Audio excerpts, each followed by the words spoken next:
Okay, why don't, well, there's not very many of us here, so why don't we just go around and introduce ourselves? Sorry, Carmen, do you have us going? I think we're ready to start. We are live. Not recording or anything.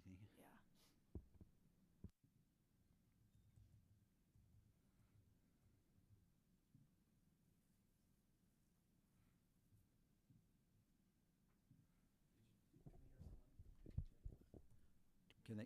Can you hear us online by chance? I can't see anybody here, which would really help.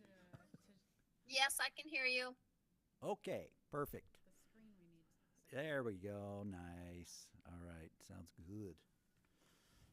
Okay, Joel, why don't we start with you? Go around the table and then out to the audience. Thanks, Scott. So I'm Joel Ferry. I'm the Executive Director of the Department of Natural Resources. Teresa.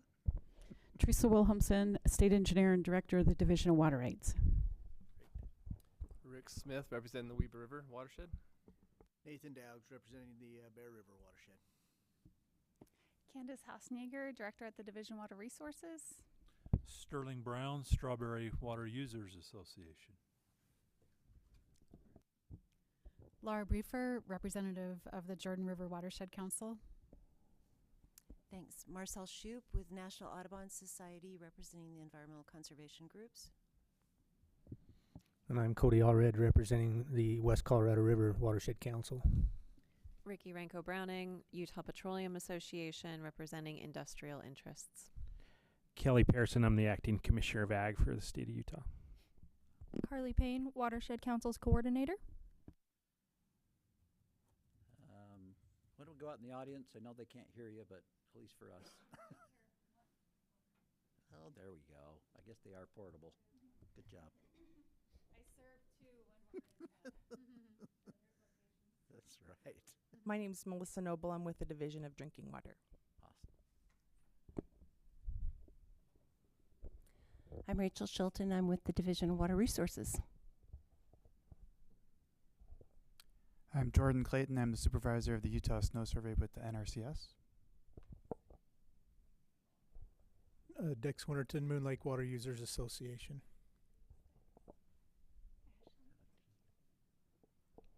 Ashley Sampson with the Division of Water Resources. Sarah Schechter, Attorney General's Office.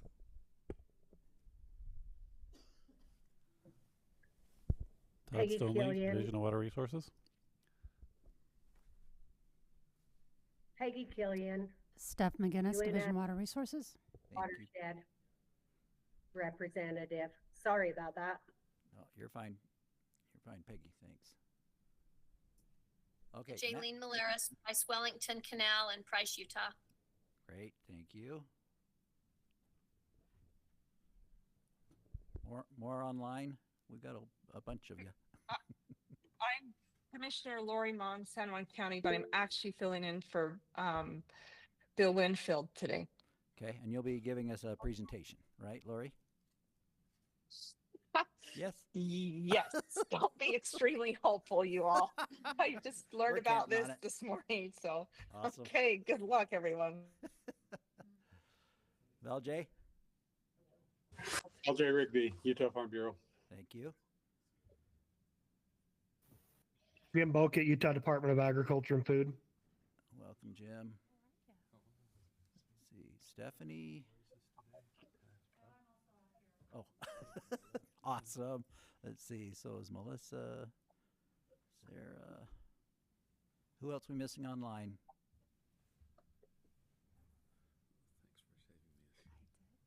Guess that's it for now. All right. Well, Warren, go ahead. Introduce yourself.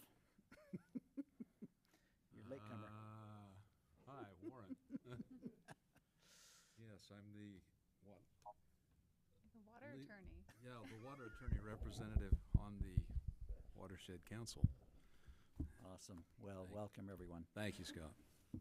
Okay, we'd like to get the approval of the January 14th meeting minutes, if we can. If anybody's read those or has any comments or questions about them. Yes. Question on it. Yes. The one thing that I saw in there was that the reservoir was referred to as Full Creek instead of Fool Creek. So They wish it was full. Would be a great name. Okay, any other comments? Edits to the minutes? Motion to approve with that change. Okay, we have a motion and a second to approve the minutes of January 14th. All in favor say aye. Aye. Aye. Any opposed? Motion carries. Great. Okay, we've got some great presentations today that we're looking forward to. So the first one is Southeastern Utah Watershed Council report by Lori Mon. So Lori, you can take it over. Yes, that is me.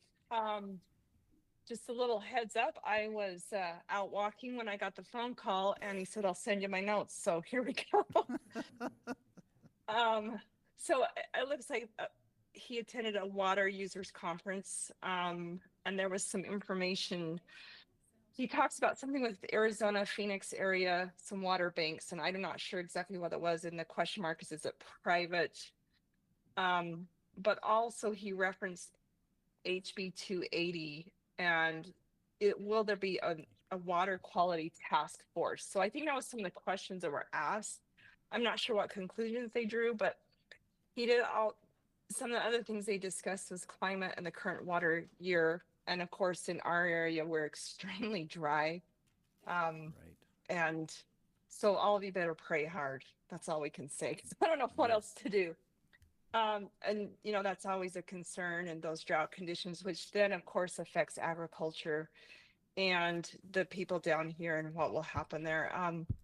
I actually have been in contact with Kelly Pearson, and so Kelly, you could verify this, but I think they were going to declare this area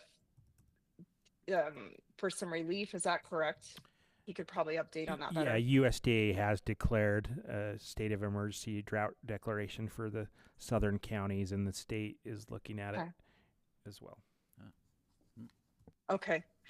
And then also, I got a note that they're planning on updating Utah's water plan, and that would include like with some incentives and practices to help with soil improvement and some water quality.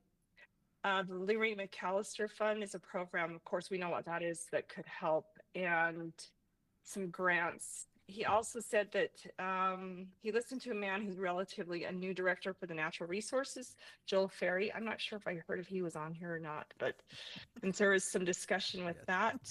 Didn't get a whole lot more information.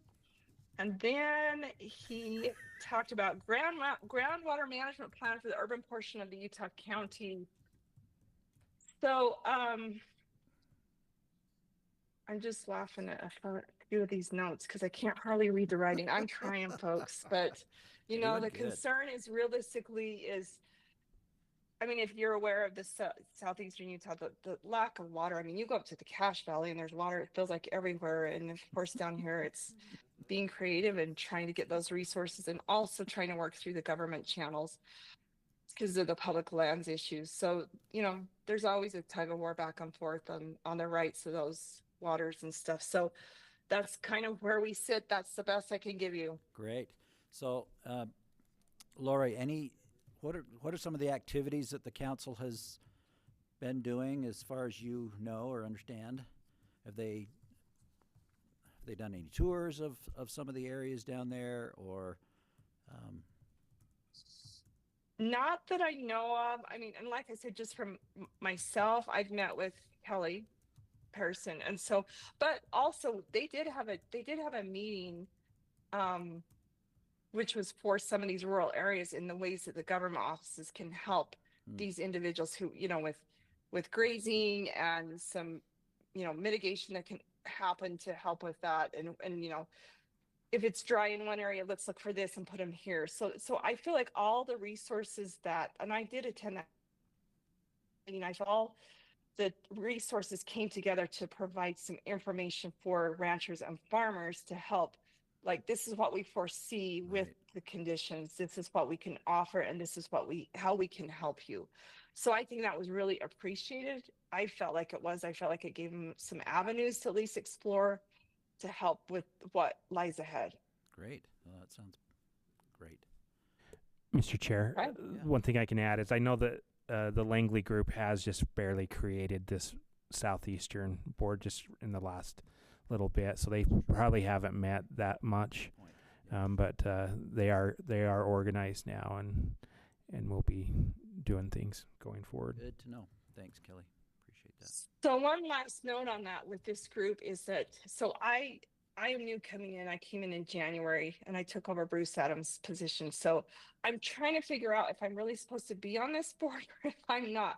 So whoever knows that I'm supposed to be there, I'm more than happy to come to for representation for San Juan County, but I haven't quite got the definite on that. Then I could report on my own and tell you more that I would know personally. I can't remember either. I'm not sure how it was. Okay. We'll have to look up Yeah. the org document and see, but you're more than welcome to attend. There's no question there. Yeah, and Lori, I know your council's meeting on Monday, so come to that and we can look over your org chart then, the Southeastern Watershed Council. Okay, will do. Thank you much. Thank you, Lori. Any other questions, comments for Lori? Don't Just make them hard. Keep it trucking. That's right. All right. Thank you so much. Okay. Thank you. You bet. Okay. Our next presentation is from Cody Allred, Western Colorado River Watershed Council Report. So, Cody, you can take it from there.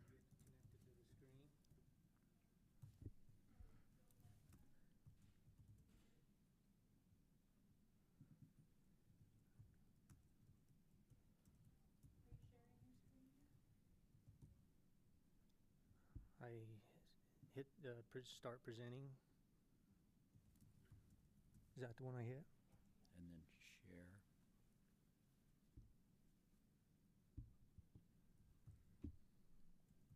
share. AV, do you guys need to share Cody's screen if he's presenting in Google Meet? No, he should just have to share his screen. There we go. Thank you, thank you. Very good. There we go. Always nice to have good help.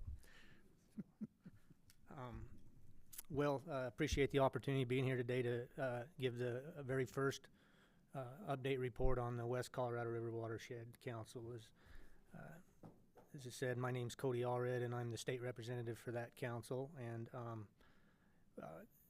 like the previous council, we feel like we're still in our infancy. We just been formed for a few months, and so don't have a big presentation.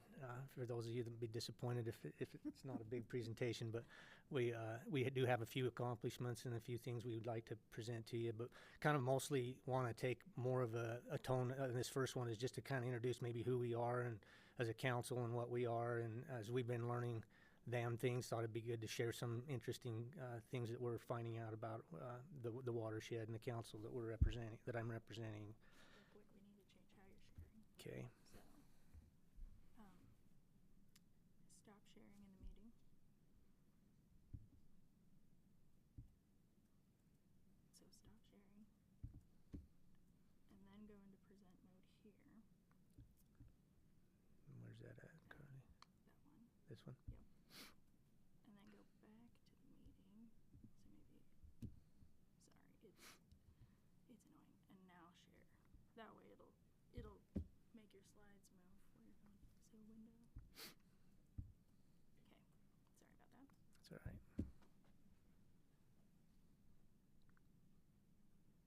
How's that? Okay, so first of all, just a couple quick timeline events. Our very first meeting was last June, where we had the opportunity to, establish our council and get our organizing documents in order. We did elect officers in that initial meeting. I think that might have been the last meeting that the Langdon Group helped structure. And then a month later, you guys may recall in July that I came and we presented and received our council certification. I do believe we have the dubious honor of being the last of the 11 watersheds that received certification. I don't know if that's good or bad, but We did that in July, and since that meeting, we have been able to schedule 3 different meetings. They were all meeting room meetings. We haven't had an opportunity to get out on the ground yet and to tour our watershed, but we had a meeting in October, and then we've had a couple of them here in the last few months of this year. So, like I said, just a little bit about who we are. We do have 20 council members. We have 1 vacancy that we're working on filling. Our council officers, we've elected to establish co-chairs for our council, partly because of just how big our watershed is. We want to try to get some good representation from both the north and the south part of our watershed. And so we have Kerry Cook with Wayne County represents the southern chair seat, and then Kevin Cotner with Carbon County is the northern chair. Miles Nilsson is our secretary. He works for Price City. And then, again, myself being the representative of the council. We also have 8 liaisons to the council from various state and federal agencies.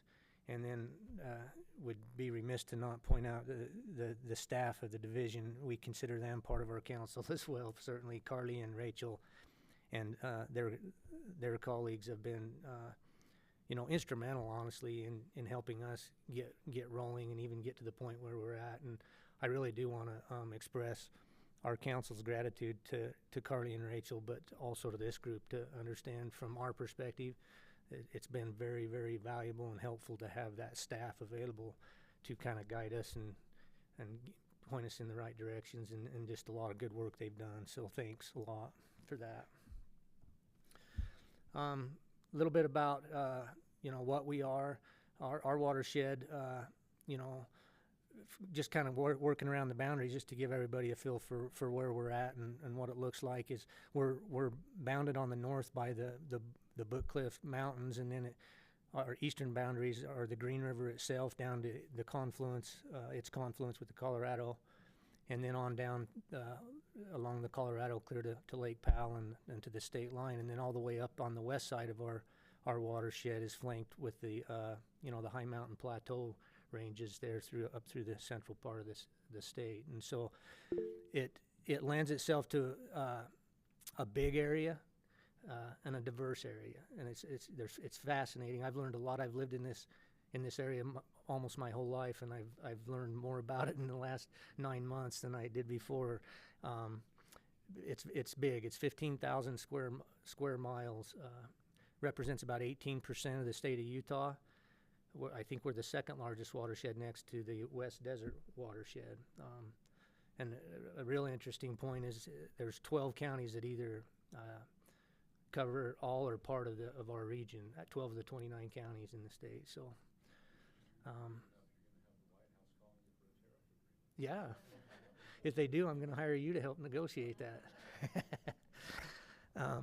And so with an area that big, you can imagine that there's a lot of diversity in our area. We have diverse topography, we have diverse climate. Our elevation ranges from over 11,000 feet in them high mountains down to 3,700 feet in the lower country which brings in a lot of different precipitation ranges. We can get over 30 inches of snow pack in the mountains in our watershed, and then down to just less than 8 in the real arid parts of our watershed along the rivers there. Growing seasons, I was surprised at this, that according to some information we found on the state's documents, that growing seasons range from 80s to 160 days just in our region. So I guess my point is that we're finding out that there's a tremendous amount of diversity in the watershed, which, as I'll talk a little later, presents challenges and opportunities, of course.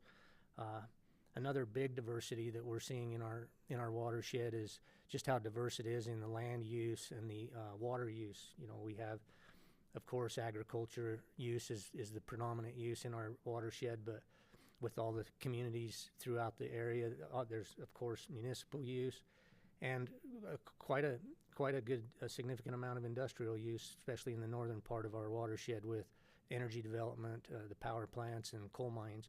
There's a fair amount of industrial use in our watershed. So And then of course, recreation is just splattered throughout the whole thing, whether you want to go camping in the mountains and fishing, or down along the Colorado and the Green and Lake Powell. We're full of national parks, national monuments, national forests, state parks, and so there's just a tremendous amount going on in the watershed that makes it pretty exciting for us to be a part of helping manage it.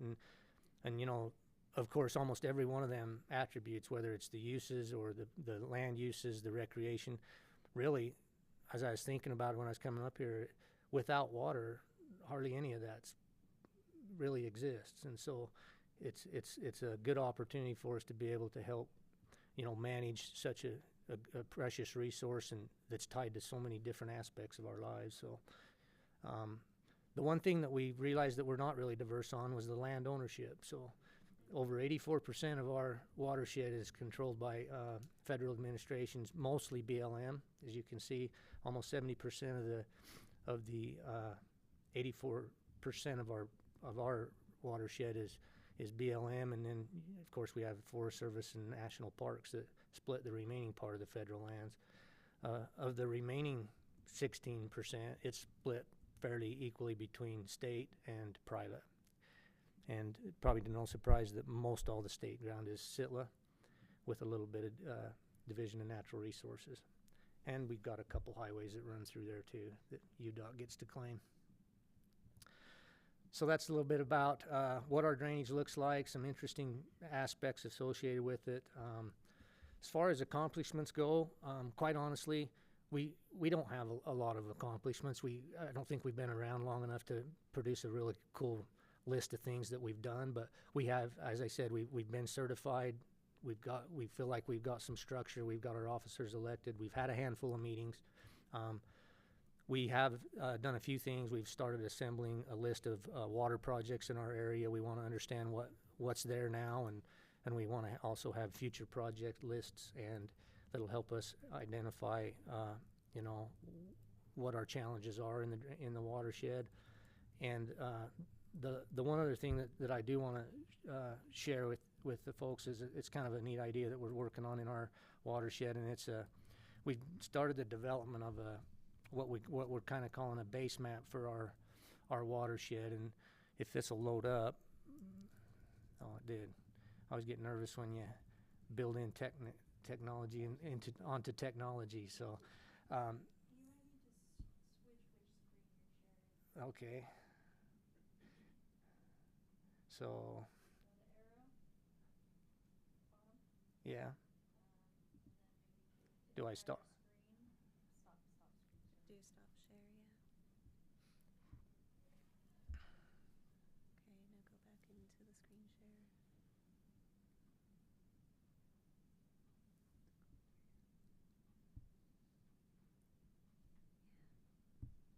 And if you just share your entire screen, I don't have to keep going back. Okay. So share that, and then you should be able to. I really hope we can get this to work. So. Yeah. I was trying to get them to share the entire screen so I didn't have to go back and forth, but it won't. It's not working. Should I just? Do you have that as well, Carlene? Yes, by chance? Okay. We'll just share your screen. So anyway, when we were trying to get our arms around how big our watershed was and how we could do tours and logistically get around, we started talking about, you know, building an interactive map, which is Carly's pulled up there on the screen, and it's very raw, very new. Just the last meeting or two we've started, you know, turning this into something that's real.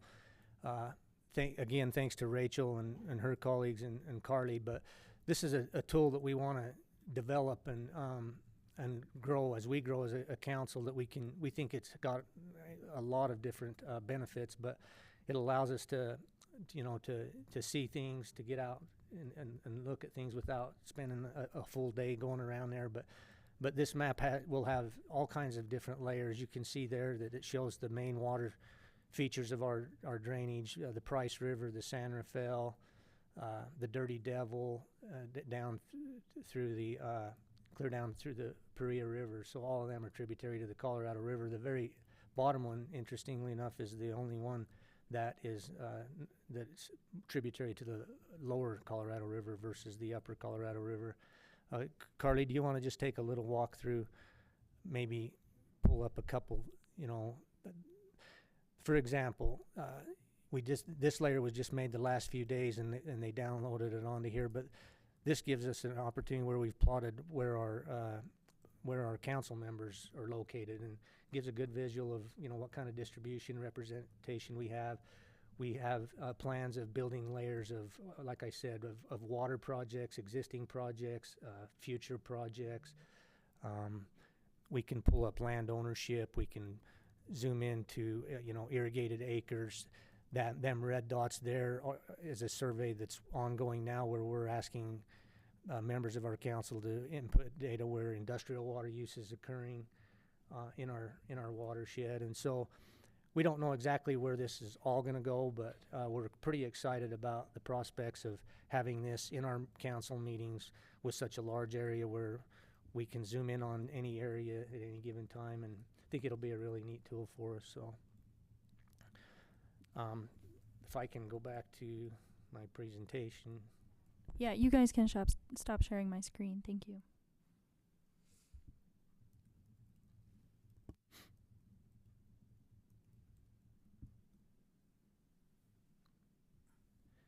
So that's probably the list of accomplishments that we have. Our future, did I skip one? Challenges. Yeah, I wanted to go on this challenges. The challenges that, as we sat down last month and had our council provide some input, I think there's basically three pretty obvious categories that we feel like are challenges that we're grappling with, trying to work out. And one is just that, like I've said, is just how big are the geographic and the diversity of our area provides a lot of different challenges. There's even though we're considered just a rural watershed all the way through it, it's amazing to me how different it is from the north to the south as you go in water use and cultures and systems. And so that's a challenge.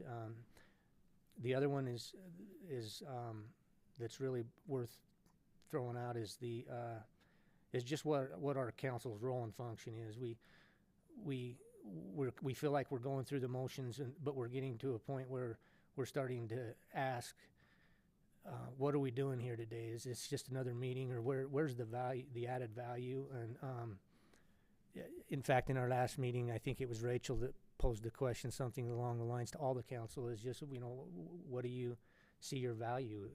And the silence was kind of deafening. And I'm guessing that many of the councils in their first 6 to 9 months felt the same way, but we're in that category. And so we want to better understand, and it'll be one of our focuses going forward for the next year, is to really make it a valuable experience for our council, and that we're aligned with the state, and we're providing, we're all super busy, so we want to make sure we make a good use of our time. And then the last challenge is just as a council, we want to get better representation across our council. If Carly still had that map up, you notice there was a whole lot of circles in the north part, but very few in the south, and we recognize that that's not what we want, and so we're going to focus on that as well. So that's pretty much what my last slide is just what our future focus is. I'll quickly go through, I've went through most of them. We do have plans of doing some field tours this year and getting our boots on the ground. And then the last thing is just supporting the 26 state water plan, which I see Stephanie's here today. She came down to our meeting last month, and we recognize that we'll be able to, that'll be one of the things we'll be focusing on, is helping her and her staff and this group. So with that, that's the end of my presentation. And again, I appreciate the opportunity to present to this group. So. Great, appreciate that. Yeah. Very, very well done. Mike, you had a comment. Yes, I do. Cody, I appreciate that. We actually, the King County Water District actually has a major project in that watershed, and I've never been to any of the meetings, but I thought we should have a representative on there just because of the Lake Powell pipeline and several of the other projects that we have. We have about 100,000 acre-feet of water rights in Lake Powell, a little bit over that actually. So that would be something I think we ought to at least be acknowledged that we are part of the West Colorado River watershed. Yes, thanks, Mike. And we're hoping that you can help us in that focus of trying to, integrate a little bit more engagement and involvement on the southern end of our watershed. We'd love to. I'm not sure I'll be the one to be the rep there, but as far as that, as Kane County goes, I'll have someone on my board, a county commissioner or somebody that would sit in on these meetings. We kind of have the unique situation of where we're the headwaters for the Sevier River. So we have water rights there and watershed there. We also have the East Fork of the Virgin River. And then you get over, we have Kanab Creek, Johnson Creek, and then the Colorado River. So all of those watersheds are in our area. But I definitely want to be involved with this one just because the Lake Powell pipeline, that's a multi-billion-dollar project. It's really important to Washington County and Kane County. So thank you, Cody. That was a good presentation. Good comment. Thanks, Mike. Okay. Yeah, Cody, I just had a quick question about the projects that you're identifying. Are those including both like ag projects and M&I projects, or what's making up those lists, and how are you coming up with those? Sure, I think it's an all of the above answer, to be honest with you. It's ag projects, it's river restoration projects, it's facilities, infrastructure. It's just identifying anything and everything that's related to water, at least kind of like building an initial inventory that we can as a group, because Mike makes a good point. There's so many things going on in the south that many of the people in the northern part of our watershed honestly don't know about. And so as a group, we're trying to, it's almost like the north's trying to learn the south and the south's trying to learn the north. And that the thought process was let's make an inventory of all of our projects, reservoirs, pressurized irrigation systems. There's been a lot of salinity control money invested in these drainages, and then future projects. We just kind of going around the council and saying, what's out there that's in the planning stages, or that perhaps needs funding and development to get to where it's a real project. So that's how I'd answer that.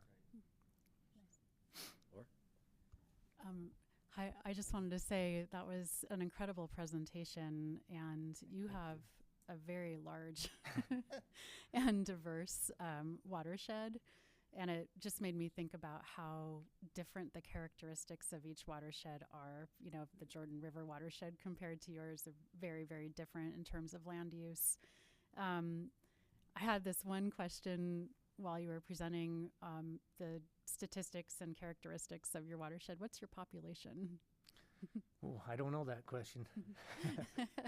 I think it would be interesting to know. We could find out. Yeah, well, I think as we go along, just that characteristic plus sort of like what are the economic bases in each watershed, just that full picture of what's going on in each watershed. And then the thing that you said about focusing on the state water plan, that's something we talked about in our last council meeting too, that's definitely a priority for us this year, because that's something that we'll be working on throughout the year.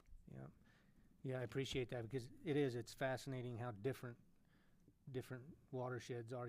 Our watershed appears to have very little development going on compared to a lot of the watersheds up here in the Wasatch Front, so that you can imagine the problems that where all the development is, versus we have a watershed where people love to visit temporarily and recreate and enjoy all the neat things I said that we have within our drainage. But so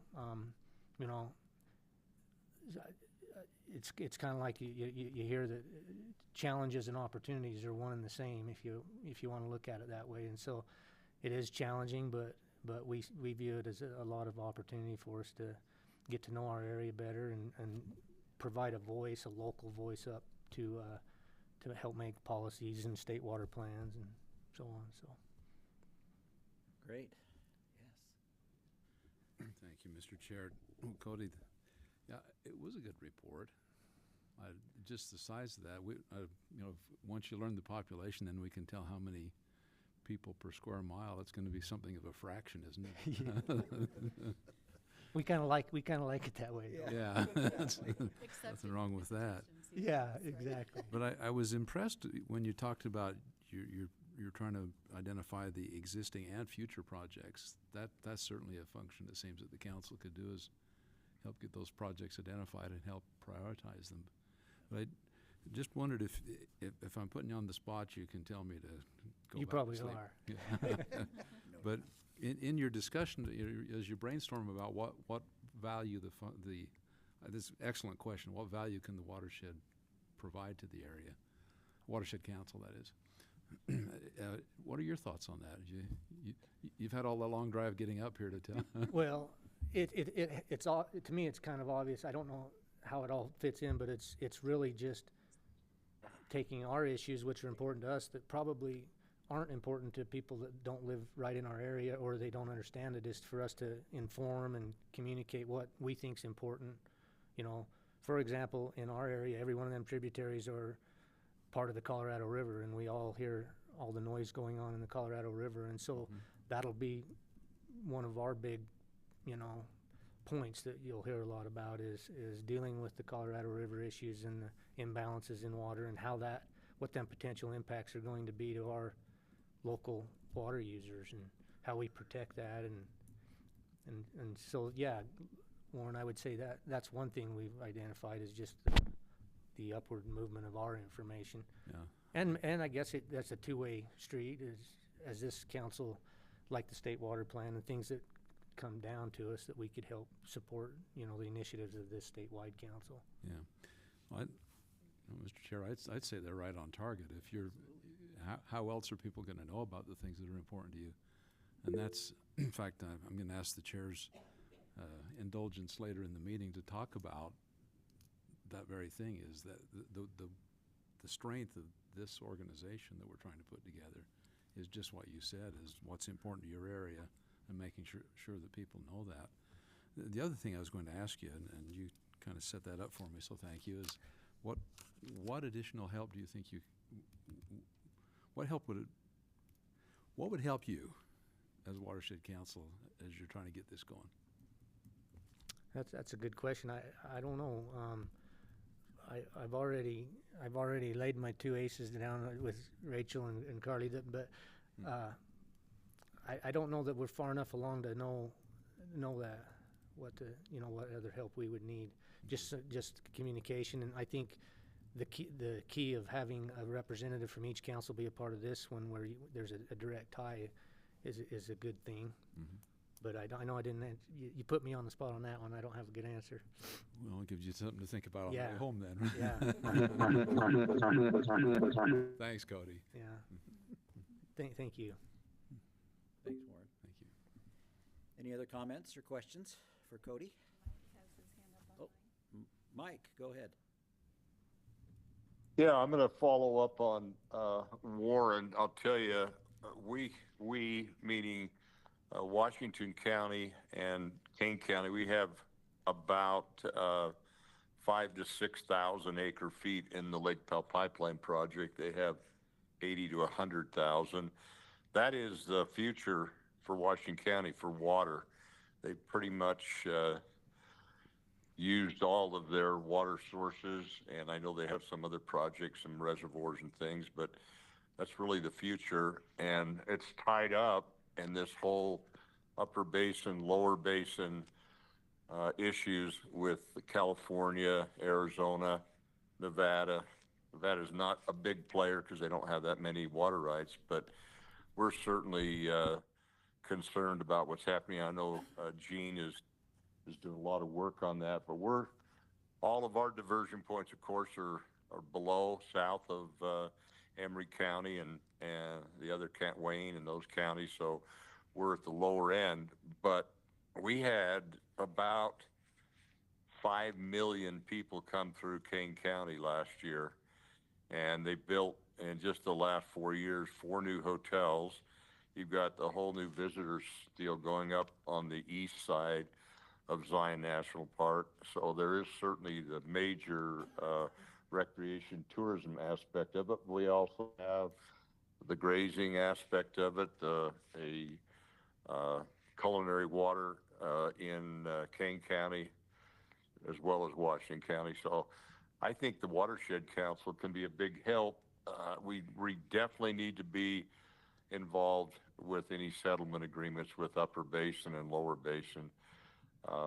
Probably ought to get someone from Washington County also involved with this, Cody, if we could. So you've got 2 players there, again, because economically that is a huge, huge impact. And that water, those 100,000 acre feet of water rights is basically the future of Washington County.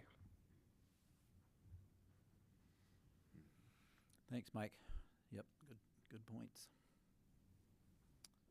All right, no other hands? Okay. Appreciate that, Cody. Very good presentation. Thank you. All right, right now we're going to have a presentation from Division of Drinking Water on our Drinking Water Source Protection Plan. So, Melissa, come on up.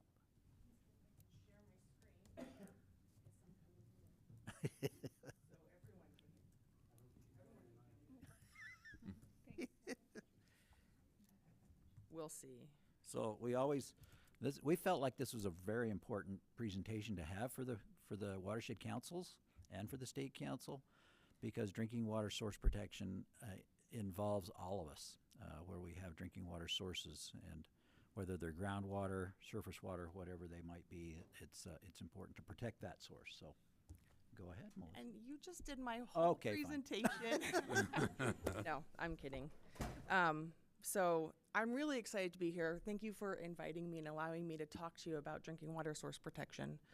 I'm going to introduce myself because I feel like I've seen a lot of your faces, but I don't think y'all know who I am, which is totally fine.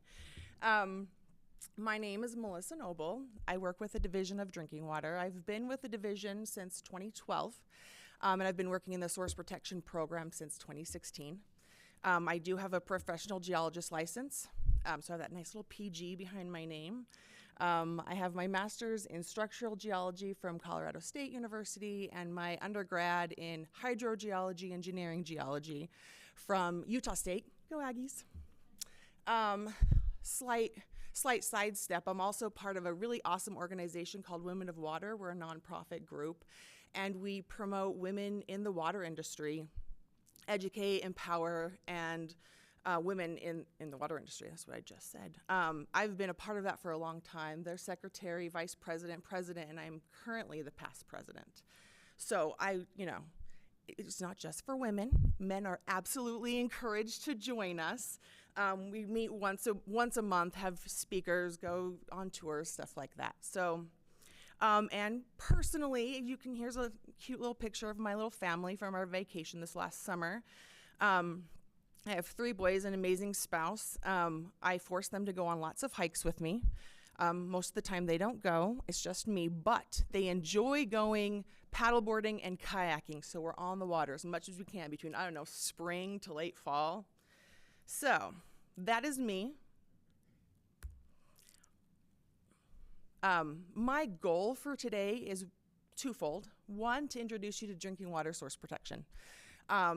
And my second one is to offer collaboration, to be willing to work with you on whatever projects, whatever you see is available. For me, as a source water coordinator, I've got another coworker. There's 2 of us that work for the whole state doing source protection program. And then also I want to encourage including water systems.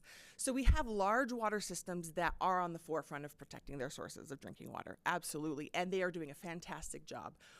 What I want to encourage is including those smaller water systems that may not have the manpower or the funding to be able to go on the ground, do all of the things that maybe they would really desire to do or would be the best to protect their sources of drinking water. But they can be a fantastic stakeholder and a part of that process of figuring out what is going to be best for those watersheds. So those are my goals. Carly, would you mind getting my water? It's right there. My mouth went super dry. You guys are really intimidating. Just kidding.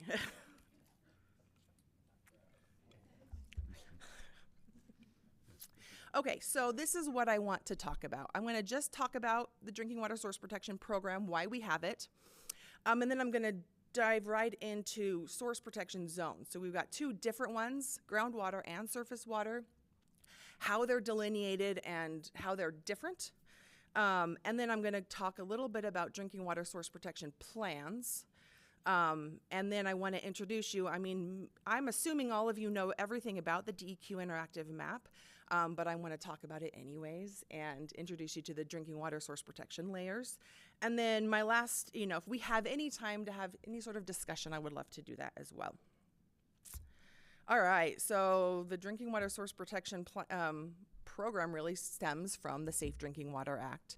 In 1986, amendments were the 1986 amendment established the Wellhead Protection Program, which is really groundwater, right? And then in 1996, source water assessments were required for all sources of drinking water. So that includes, rivers, streams, lakes for surface water, and springs and wells for groundwater.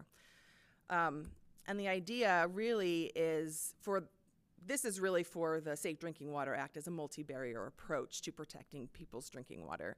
And source protection really lies in that first barrier, and barrier one as risk prevention.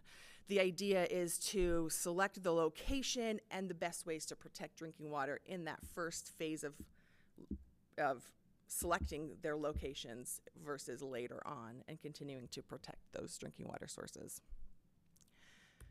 So now I want to talk about how we come up with these delineations. I chose this figure for a couple of different reasons, specifically for groundwater delineation, because I wanted to show when we look at a map, it's just two-dimensional. We just see the surface. But what is going into creating that delineation is the aquifer characteristics and how much is being pumped out of that well. All of that goes into creating these groundwater zones. And we do require that a professional geologist or professional engineer complete these delineations at least. So the delineation really is, I don't know if you can see kind of. Oh, that's sporadic. I'm not using it. Never mind. Zone 1 is a fixed radius, which is 100 feet right around the well or spring. Zone 2 is a 250-day time of travel. So after Zone 1, it's all about time of travel. So how long it takes water to go from the edge of that circle to the well and be pulled out of the well. So Zone 2 is 250-day time of travel. Zone 3 is 3 years, and Zone 4 is 15 years time of travel. The other thing I really like about this figure is that it kind of introduces the idea, and we'll talk about this a little bit later, about those potential contamination sources and where they are in your map, in your zones. So we've got, we can see agriculture here, we can see homes, there's a slight little road you can see, there's a septic system up close. Those are things that we are concerned about and that we look into. And then this is just what we normally see. This is what our source protection zones look like. Now, they don't all look exactly like this. Their shape, how long or squat they are depends all on the aquifer parameters and the pumping information of how much they're pumping. So let's juxtapose how we do the groundwater to what surface water looks like. So surface water, we do it's basically a buffer around that source, and it's from a high water mark. That's where the buffer starts. It's all based on the high water mark. So Zone 1 is a half mile around on each side of that stream or source. We go 100 feet down from that intake and up 15 miles. Zone 2 starts at the end of Zone 1 and then goes 1,000-foot buffer and goes up 50 miles. And then zone 3 is a 500-foot buffer from the end of zone 2 to either the limits of the watershed or the state line. And then zone 4 is the remainder of that entire watershed area. So you can see here, and I would like to point at it, but you know, kind of in the bottom left, you can see the dots. Those are intakes. So it goes 100 feet down from there, and 15 miles is quite a bit. But it's not as much as 50 miles, and as you can see, zone 2 is the end of the zones. It doesn't even go 50 miles. So we have no zone 3 in this surface water delineation. And then zone 4 is that entire red boundary, the whole area that you see. So those are the two different ways that we delineate water that's being used for drinking water. So we require all of the drinking water systems. Basically, we put the onus of protecting their drinking water onto them. So we say, okay, we're requiring you to come up with this and then come up with a source protection plan and decide how you're going to protect your drinking water sources. The first thing that we require is an inventory of the potential contamination sources within those zones. So within either the groundwater zones or the surface water zones, what potential contamination sources are located within those? So they can be anything from, I mean, I talked about ag, roads, households, so like household hazardous waste would be a part of that. Pesticide use, fertilizer use, all of that kind of stuff. Industry would be listed in this potential contamination source inventory. Once they have that inventory, then we look at that inventory and say, what current controls are there? Basically controls that are keeping that from becoming a contamination, just keeping it potential instead of contaminating. And we have 4 that we allow that to be used as controls. The first one is regulatory controls, things like rules, regulations, obviously, ordinances, planning, zones, that kind of stuff would be regulatory controls. The second one is best management practices. So if a potential contamination source is using best management practices currently and plan to use it into the future, it is a means to limit contamination, then we can count that as a current control. The next one is physical controls. So like a man-made, there have to be man-made structures, so double wall tanks, containment basins, that kind of stuff for that contamination. And then the last one is negligible quantities. So the idea would be that potential contamination source is so small that it is negligible that it would actually contaminate the groundwater. So they come up with these 4 controls. If they, once we've looked at that PCS, that potential contamination source inventory, we have the controls, these ones are controlled. Then we have a list of those that are uncontrolled. So we have this great term, uncontrolled potential contamination source. And then we require the water systems to come up with management strategies for those uncontrolled potential contamination sources. Let me take a drink. Some of those can be, we want a source protection ordinance in our city or in our county. And once they get that, then that would actually move over into that regulatory controls. But it could be, you know, household hazardous waste collection zone places. It could be water monitoring. But a lot of the time what it is public education.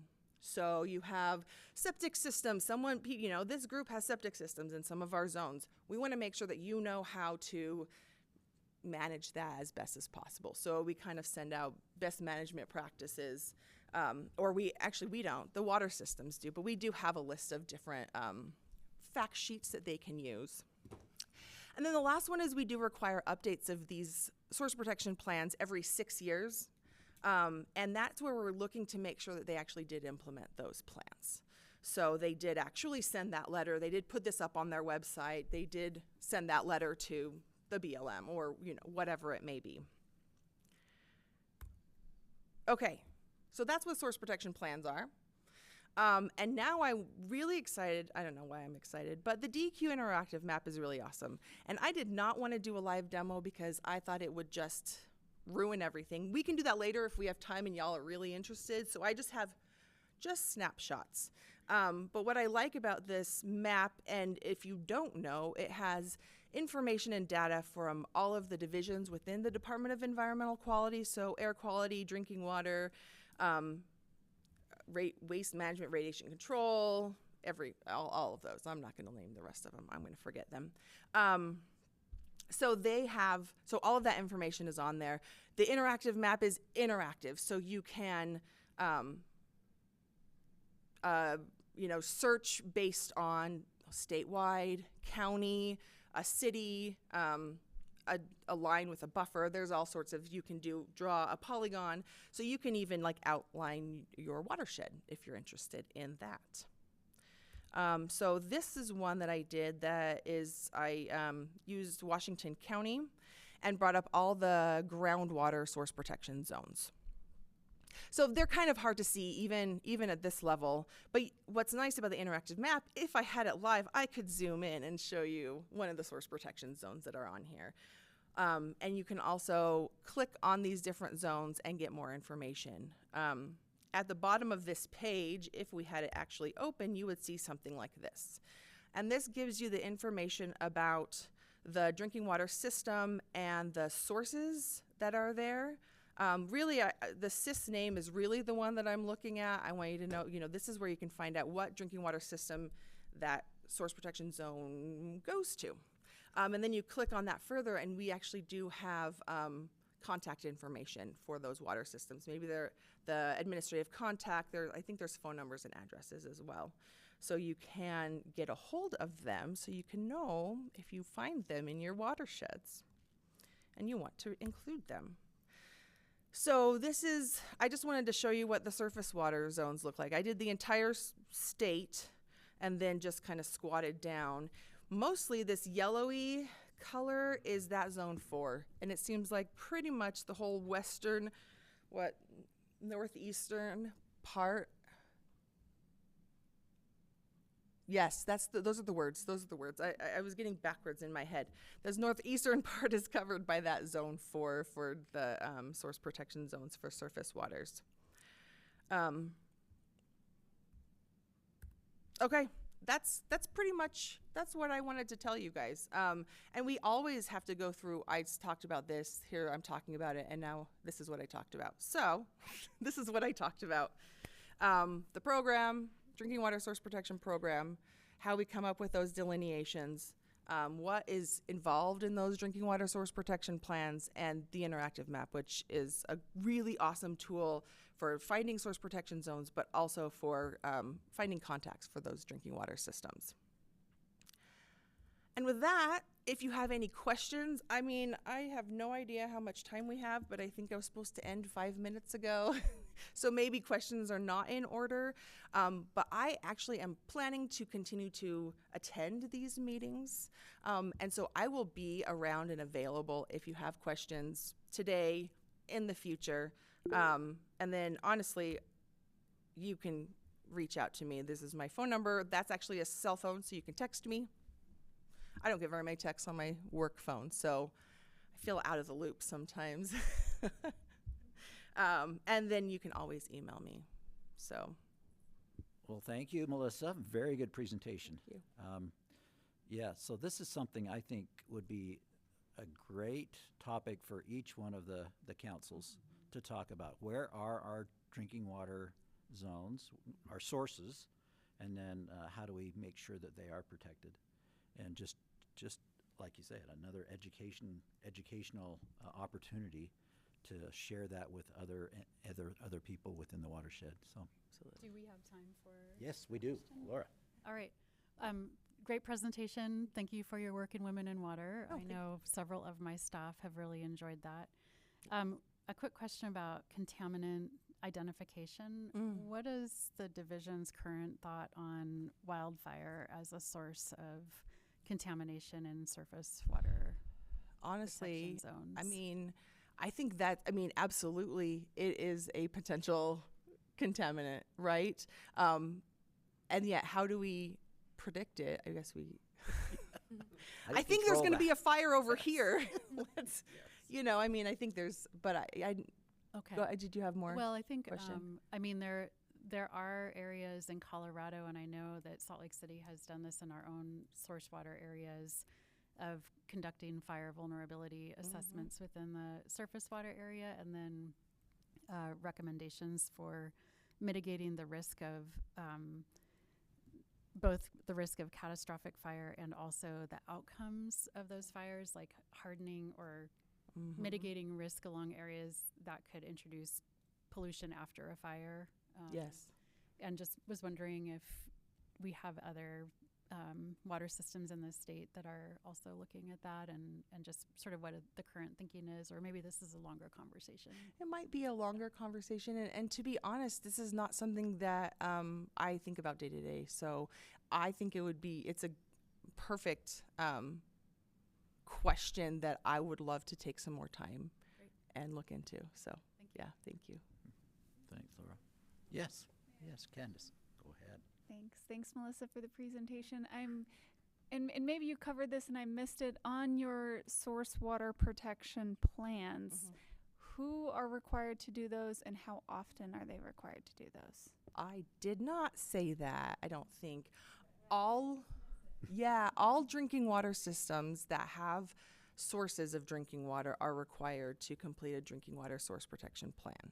So does that include like non-community? So all public drinking water systems, right? So it has to be a public drinking water system. But we do, so yes, even transient non-community systems are required to do source protection plans on their new, anything that they are using after, I think it's 1996. So before that, anything that's older than that was a transient non-community system, the Division of Drinking Water created a source water assessment. And it's kind of really generic and not nearly as involved as a regular source protection plan. So we do have some of those that have been done. But everything new, anything after 96, I believe is the date, we do require, and I think it's 2001 for surface water. So it's a little bit different for groundwater versus surface water. Anything newer after that, it is every single source with a public water system. And then they're required to do a drinking water source protection plan. I'm not going to get into all the weeds, but ultimately they need to do a plan, and then every 6 years we require an update. So, yes. Great. I think Mike had a comment online. I know. Warren, go ahead. So, Melissa, I had to take the challenge, and I'm in your interactive map. Okay. But here's an interesting thing that you have a Utah DDW, irrigated crop consumptive use zones. What's that all about? I think we took that from, yes, it's not our data. Okay. We just from have water it on rights. there. Okay. All right. Just want to make sure that we were Or it's diverging too much here. Yeah, no, that's not our data. We just have it on our website available to look at. Yeah. Interesting. Okay. Mark, did you have a comment? Yeah, just an observation. So, and I don't know how much opportunity you have for outreach for land use entities that have actually adopted drinking water source protection ordinances, but a lot of them, in my experience, say, hey, you need to check the map that's on file in our office. And I don't even know if anybody in the land use entity knows where the map is. And so any outreach that you have that would suggest potentially updating those ordinances to point to your interactive map, I think could really be a great use of resources so that more people are aware of it, and the public in particular can find that more easily. I think that's something I've noticed, so just an observation. Yeah, that's a good comment. point. Because they're mad. Any other quick questions or comments that we could address? I have one. It's Mike Noel. Go ahead, Mike. Yes. Okay, so I bring this up a lot in the meetings, and I appreciate the comment that was made about fire. And that is one that I'm very concerned with. We have our Department of Forestry and Fire that goes into different watershed areas. For instance, Cedar Mountain, where we talked about as a the head of the Sevier River and headwaters up there. And they go in and they clear trees and they protect the urban interface. But if you look at our forests throughout the state of Utah, because the timbering has been limited, you have every single Forest Service area that's potential fire zone. And so your point that when you do get a fire, you're going to get a whole bunch of problems with water systems. This happened on the Bryan Head fire. Topangwich's system basically burn up all of their spring pipes and destroyed their watershed. They were collecting water or collecting soot and things into their tanks, and it cost them like well over $1 million to fix that. So for a small community, that was hard. We need to keep focusing, if we can, on the watersheds, actually the treatment of watersheds, the protection of watersheds, and the management of watersheds, and that's not happening. And I can't emphasize that enough, how important that is, that we do that. The other thing is, if you go in every 6 years and you get your permit to drill your well and you've got these zones, and then you come in 5 years later and lo and behold, somebody's put a polluting source in, what can you do to rectify that if it's within 200 days? How do we deal with that? Yeah, that's a good point. So how we deal with, it depends on a lot of things. If there's an ordinance, the county that is over that ordinance should have some way to, one, it should be stopped in the first place, but that doesn't always happen. And so if it can be, that's when those ordinances come into play. We do require, if there is not an ordinance, we do require land use agreements for zone 1 specifically, which is that 100 feet around the well. But depending on the type of aquifer, and this really is getting into the weeds, if we consider it a protected aquifer, which I can give you, do you want that definition? I'm not sure we need that definition. If it's an unprotected aquifer, then we do require land use agreements for all of zone 2 as well. So that is one way that we have that level of protection. And those land use agreements say that they will not install or put any pollution sources or uncontrolled potential contamination sources within zone 1 and or zone 2. And zone 2 is if potential contamination sources, unless there is some sort of management strategy associated with that, then they can. So that is probably the most protective way, is those land use agreements. And then if that is violated, honestly, I'm not a lawyer, but I believe that then we're going to need to go to a lawsuit or something like that. We're going to need to go to the courts for that. But the counties really have, under those source protection ordinances, the county have taken on that responsibility of protecting those sources of drinking water. And so that would be looking under what is in those county ordinances, what your county ordinance says, and how you can proceed to, deal with that issue. Would that be something we could take up as a policy, that all counties have an ordinance that deals with that throughout the state, or there's just overriding state ordinances for protection zones? I'm just asking that as something that we could come up with the recommendations as watershed councils, both on the areas of watershed, and have that come forward, that there needs to be more work on forest management and watershed management, and also pollutant sources. Maybe we could look at that in a future meeting and say a recommendation for the legislature. So, there is, in 2010, there was a mandate from the legislature that all first and second class counties were required to do a source protection ordinance. Sorry, my wording was not right. So currently, and I did not bring this up in my presentation, 17 of the 29 counties do have some level of source protection ordinance in them, and probably 100 to 150 municipalities also have source protection ordinances. So that has happened, but it's not required for all of the counties if they are not first or second class. Okay. Thank you very much, Melissa. Thank Very you. good presentation. Thank you. Moving on, we are going to a presentation for the state water plan. If Stephanie McGinnis could come up, that would be great. We got the draft. Hopefully everyone got the draft outline in your email. But yeah, that's quite the draft outline. That's great. It's hefty. I do have printed copies if anyone else needs one. I can get Carly,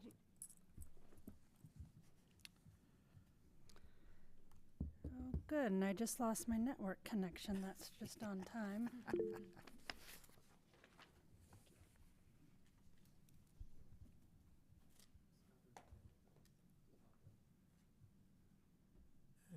see it.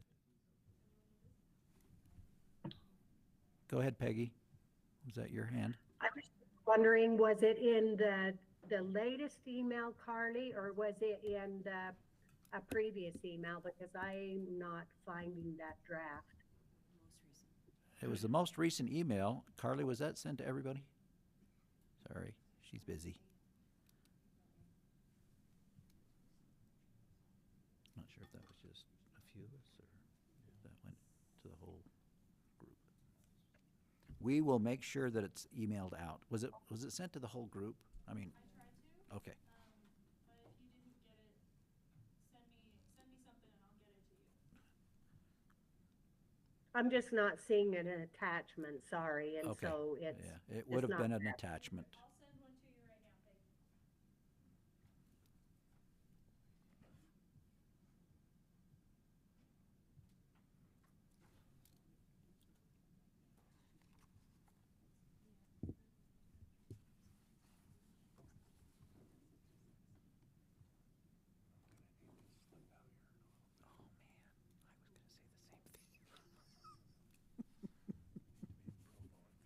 Oh, well, you're better than me then. I gotta be over DQ at 3.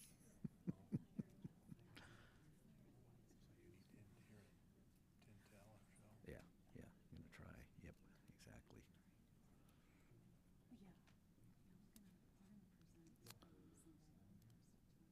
So while she's setting this up, so the state water plan this occurs every 10 years or so.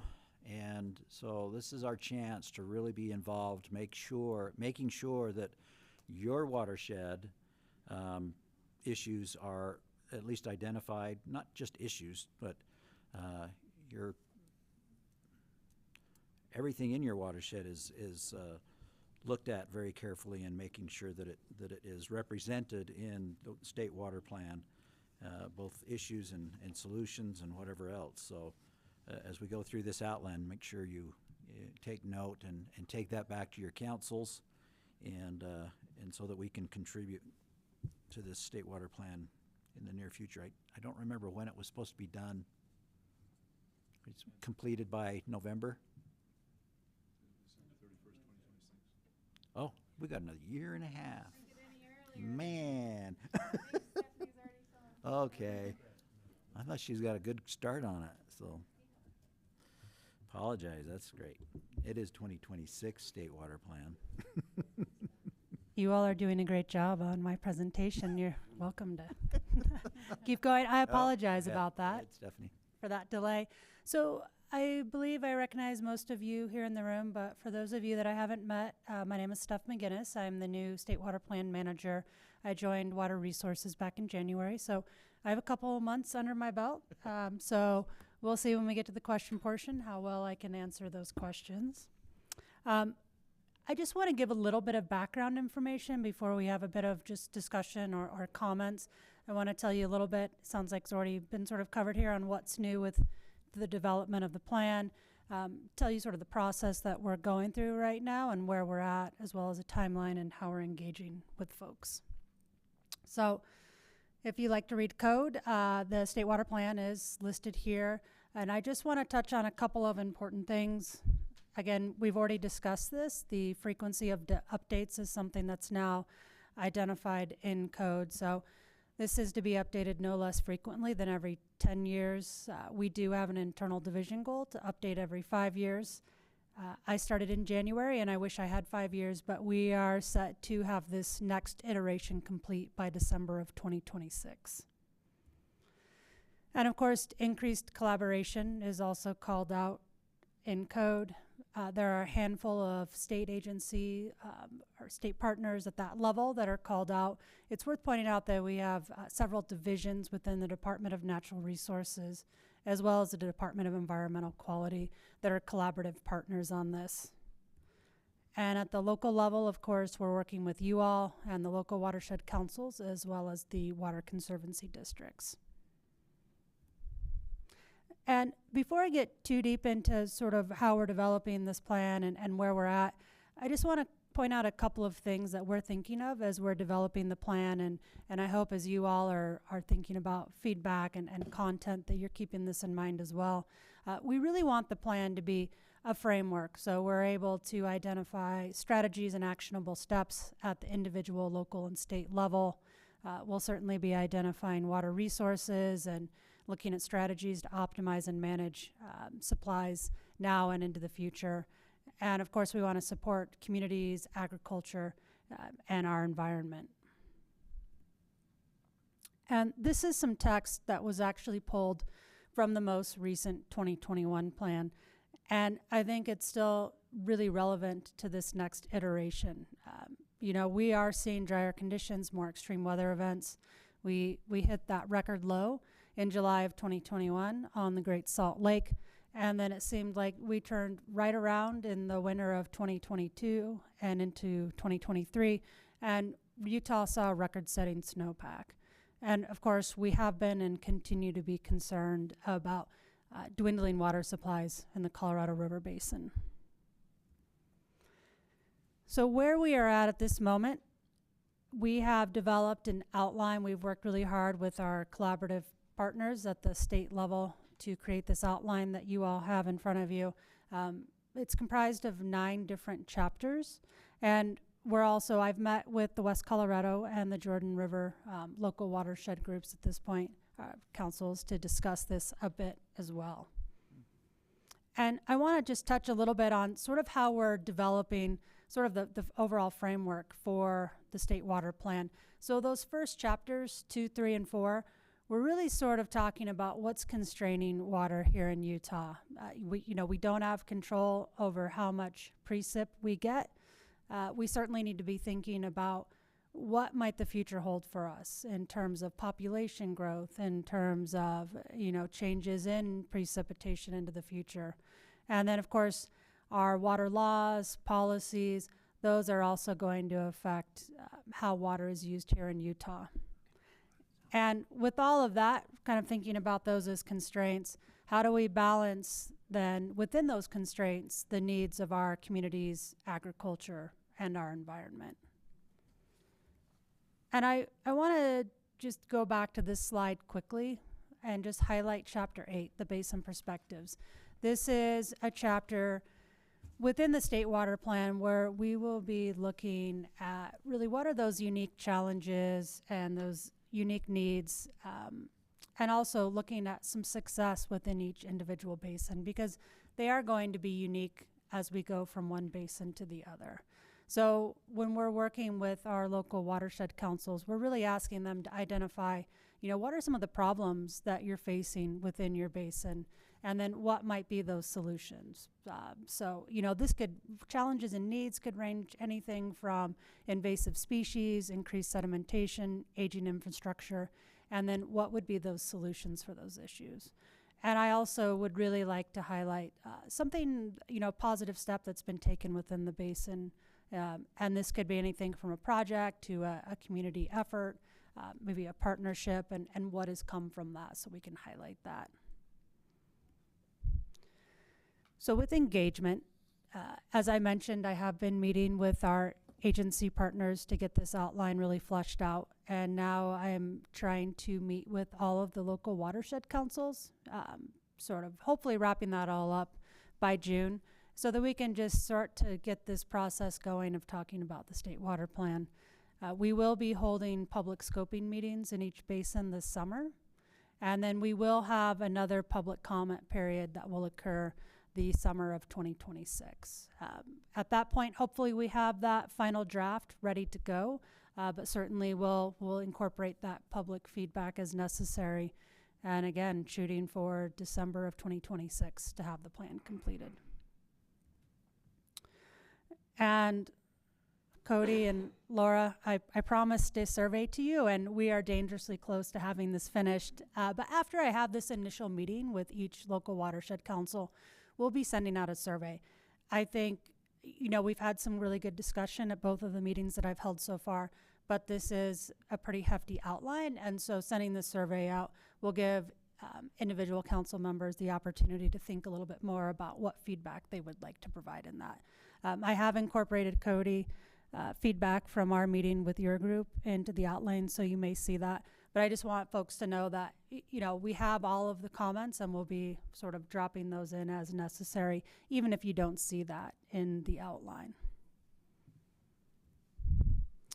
The other thing that we're asking all of our watershed councils is to identify just sort of a subset of folks that would be willing to help us with looking at those survey results so that we can really think about what is identified as challenges, needs, and successes for that basin chapter. I think we'll hopefully have a lot of great input there, but having a group of folks within the Watershed Council help us to really identify what we should elevate and highlight within the state water plan. And then we're also asking for a bit of local help from the councils for the public scoping meetings this summer. I envision this as being really sort of some light lifting, just helping us to identify maybe a great venue, in general, sort of a good day and time to meet with folks, and also to have some local Watershed Council representation at that public scoping meeting. These QR codes, these are active for this group, so I know some of you are already serving on local councils, but if anyone is interested in being part of either of these efforts, you're certainly welcome to. And with that, I really, I wanted to spend what time we have left. I know we're a little bit behind, but I was hoping that we could just have a discussion, see if there's any general feedback. I will be sending you all at the state level, this group, the survey. But if there's any comments, questions, anything that that we'd like to discuss right now, I'd be happy to do that. Marcel, go ahead. Thanks, Chair. Hi, I was just curious if you could articulate, and maybe you don't know fully yet, how this next plan might differ from the most recent plan, the 2021, if it'll be very similar. I think, and I hate to play the new card, so I'll do my best to answer that. I think that there will be a lot of similarities, but one of the things that I'm really excited about is all of this participation from the state agency partners to really help us flesh out their pieces and what they see as important to highlight within the state water plan.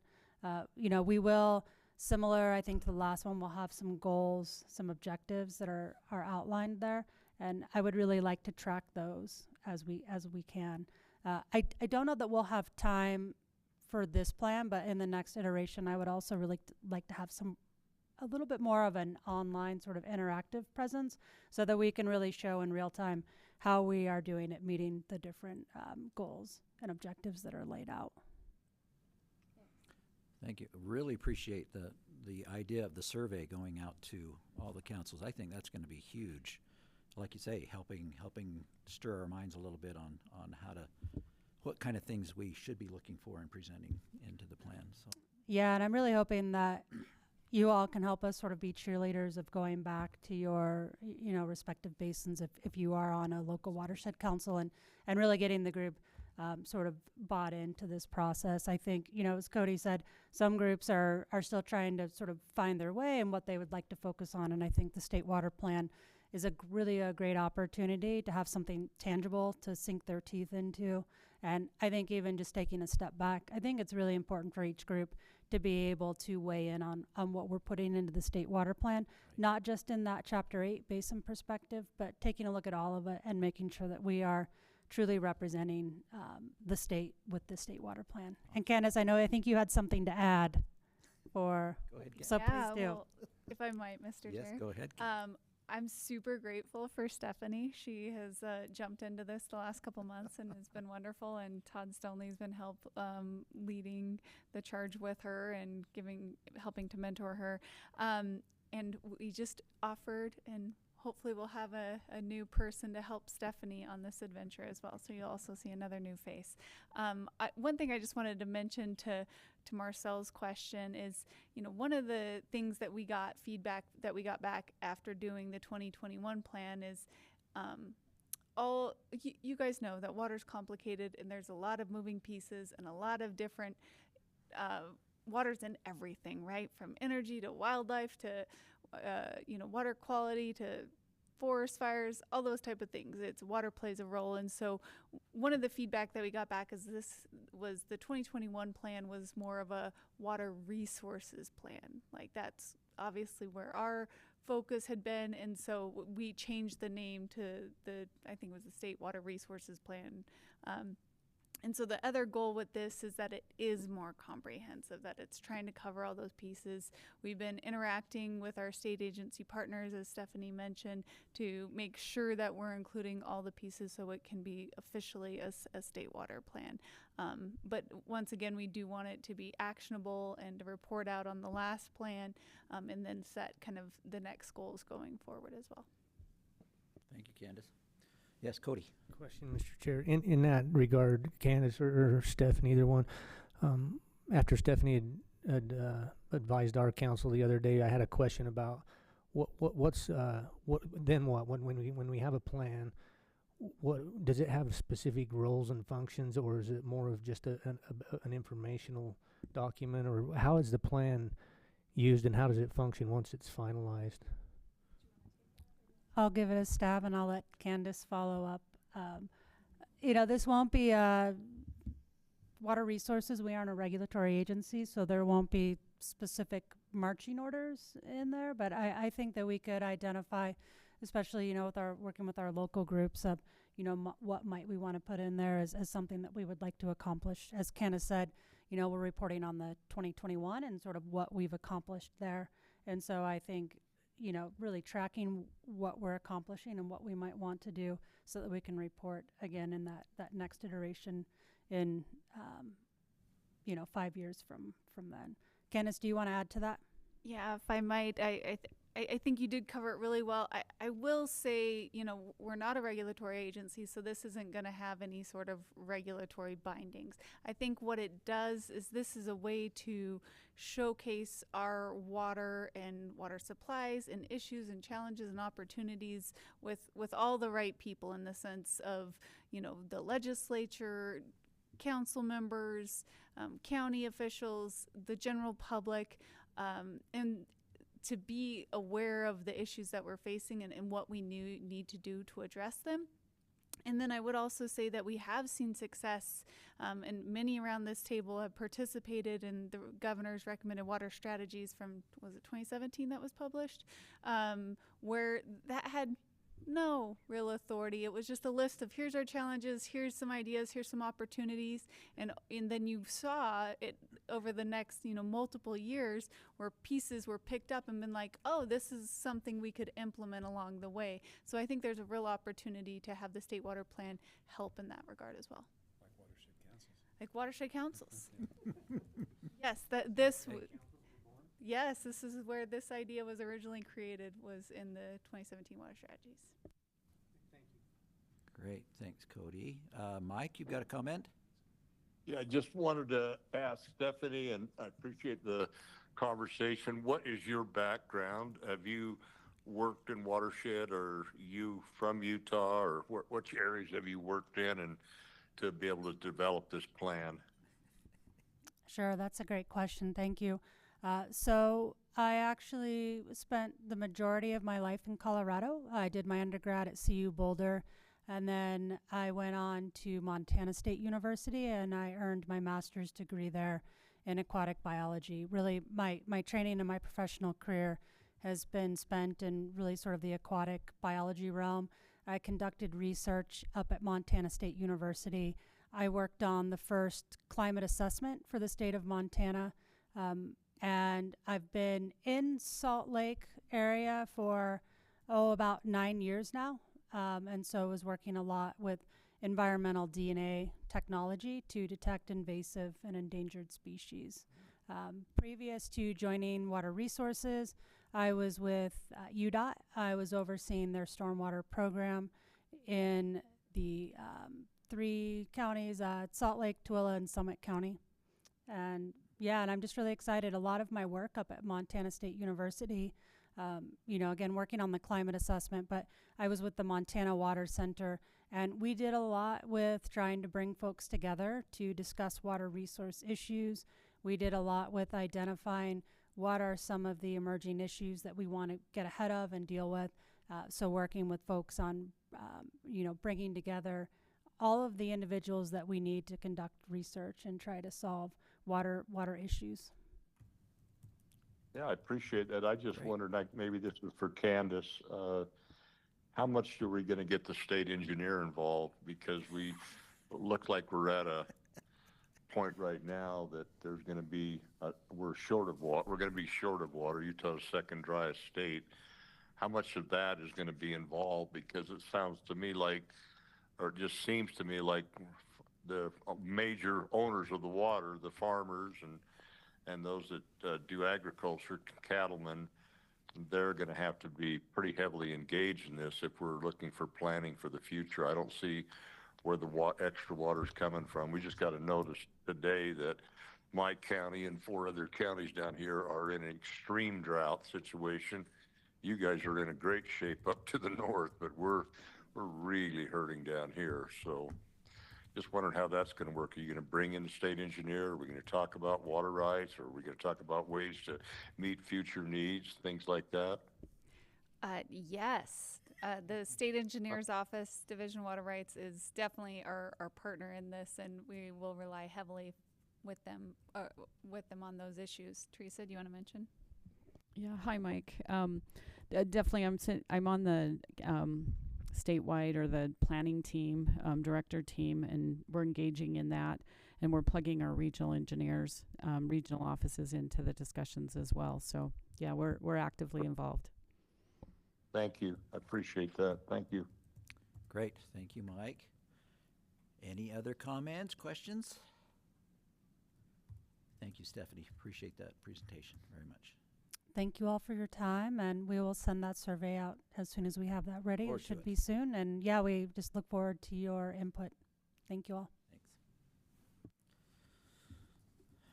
Okay, moving on. So we're trying to set up a schedule for our local council reporting next year, for the upcoming year, well, starting now. So we've got July 10th, we've got Bear River, Weber River, and Utah Lake.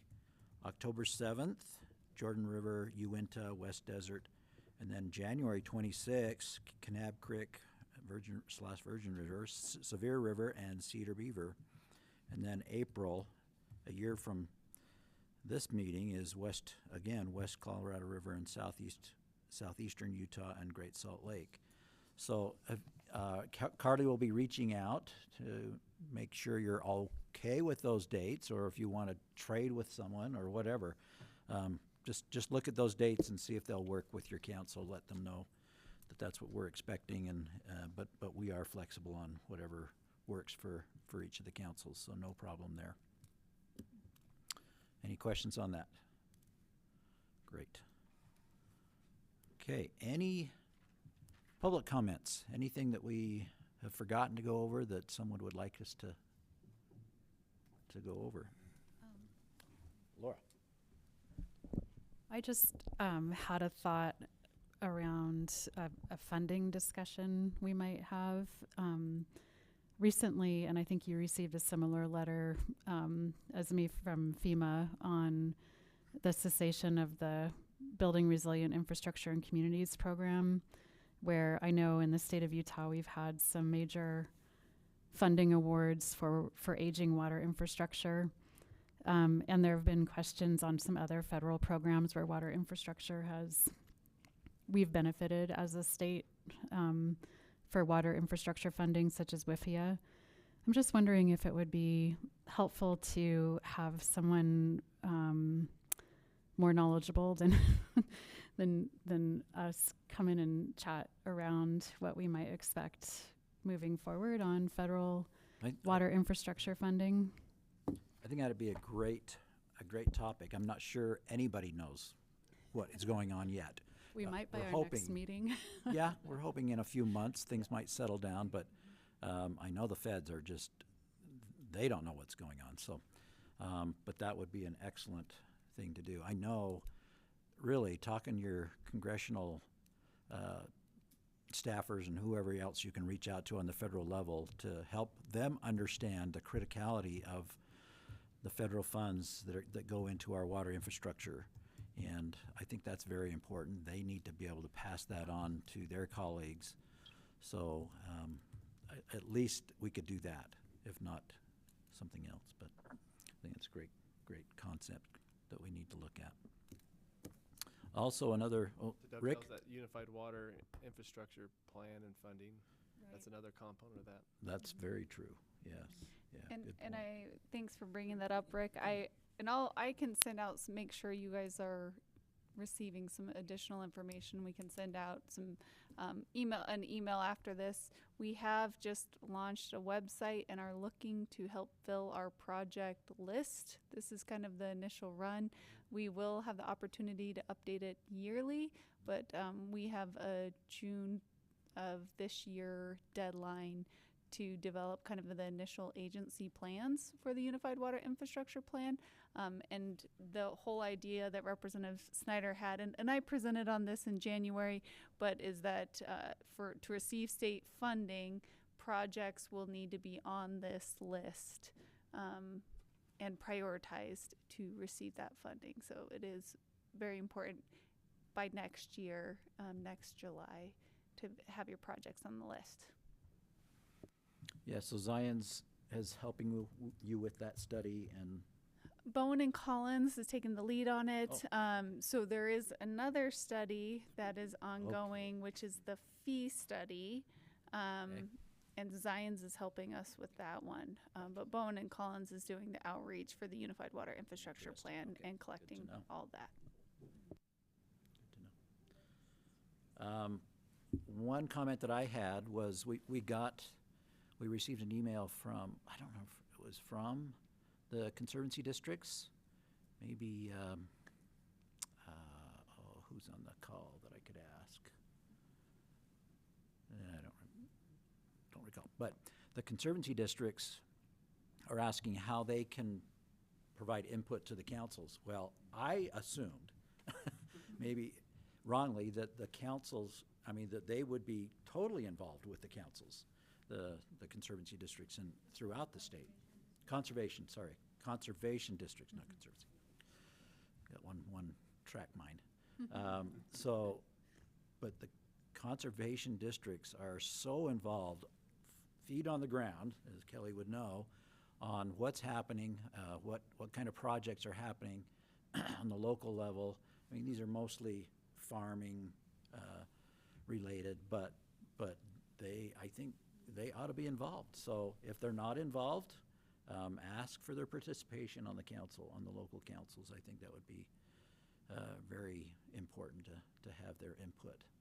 But they've got a lot of information that is valuable for all of us. Oh, yes, Warren. I don't know if any of the other... Turn on the microphone, thank you. Nathan knows when to leave.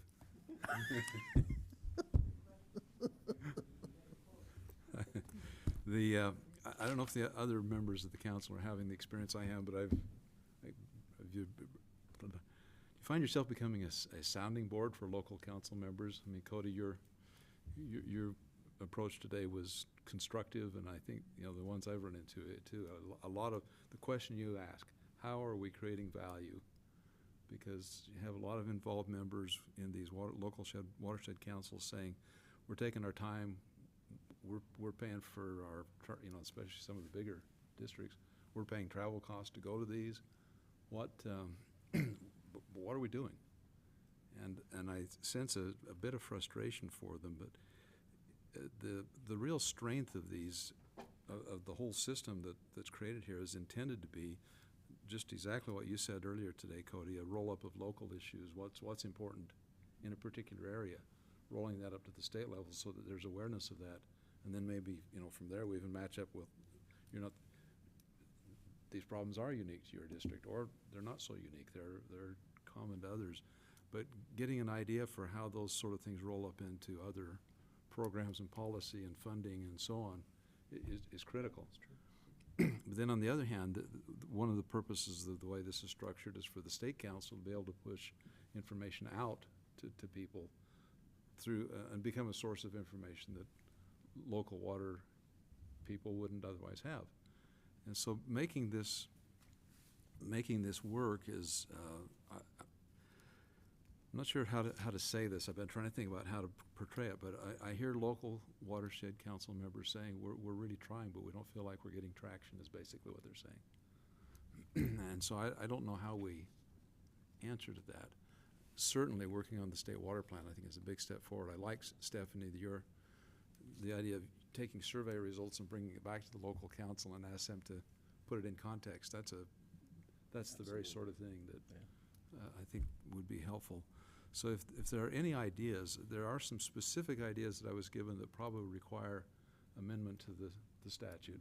One of them is meeting 4 times a year is too much right now, it looks like.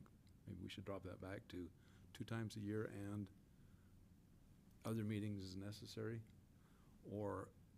And the other one is in some of the bigger areas, just the travel cost of getting there. It takes a day out of people's schedule to go to. I mean, Cody, is it 1 day or 2 days for you today to get here? It's a big deal. Then the other thing is, if this council is in fact going to be a way that information is dispersed out to local councils, it's very important for the local councils to be here now.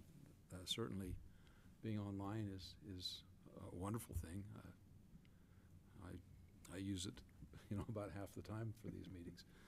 But if a local council member, the local council representative to the state council can't be there, I hope we'll set up kind of a robust system of then name your substitute. Right. And if that can be coordinated, I think that would help. That's another bit of feedback I've gotten is, especially now a lot of farmers involved, this is when they plant, and if they don't plant, they don't survive. And then later on, during the summer and in the falls when they harvest, if they don't harvest, they don't succeed. And so they've got to make a choice of, do we go to the Watershed Council? And maybe I'm not sure how important that really is, whether we're contributing value compared to, I got a plant. And we know what, we all eat it. We know what that is. So ideas, I think what I'm doing is sharing some ideas that have been given, but also to invite, how do we make this work better for local councils? Because the whole idea doesn't function without the local councils. Absolutely. So any thoughts? I don't know, Mr. Chair, how you'd like to collect those. Carly, I don't know how you'd like to collect Carly those. and we'd be glad to receive them and bring those up. We've all, Carly and I have talked about how to keep the councils active, interested. It's a challenge. It's going to be a challenge. Needed, yes. Yes, and so we've got to address things that we could push out, they could bring in to help us all just keep active and going. So it's a great comment. Something I'd suggest for the next meeting maybe is to have any ideas for it. We've got the legislative committee, but any ideas for amendments to the act or other things that can be done. I know as we looked at, we found that some of the ideas that were floated to that committee before, there's already ways to solve it. Weren't needed. Yeah, we didn't need new legislation, but if there are things, I think this move from quarterly meetings down to semi-annual would be a good one. That's a great comment. All right, thank you, Mr. Chair. Yes, I was going to bring that up also especially to the local councils. If you've got any proposed legislation that would help whatever you're doing or would help our state council, let us know, please.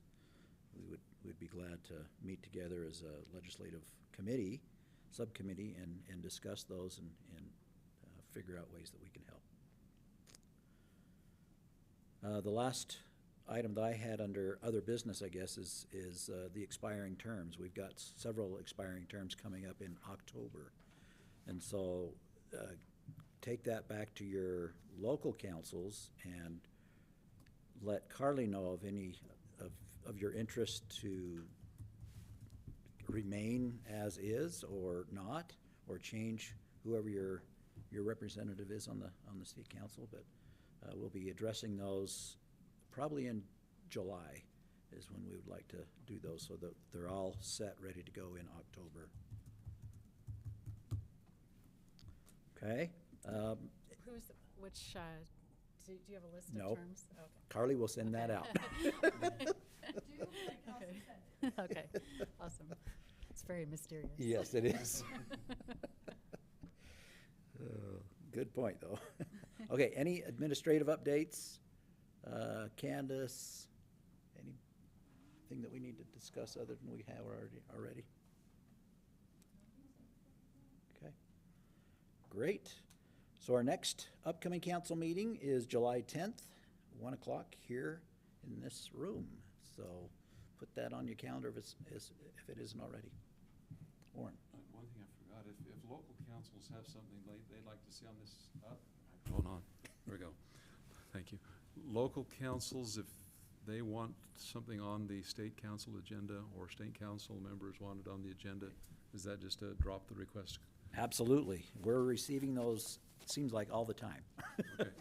So We've let got Carly know. Huh? We've got a full Carly and agenda Scott. already in July, Yeah. so so let us know. We'd be glad to. There's some great topics that are coming out of some of these emails, so we appreciate your input for sure. Last comment time. So anybody have anything they want to bring up? If not, we'll adjourn this meeting and reconvene on July 10th. Thank you so much, everybody.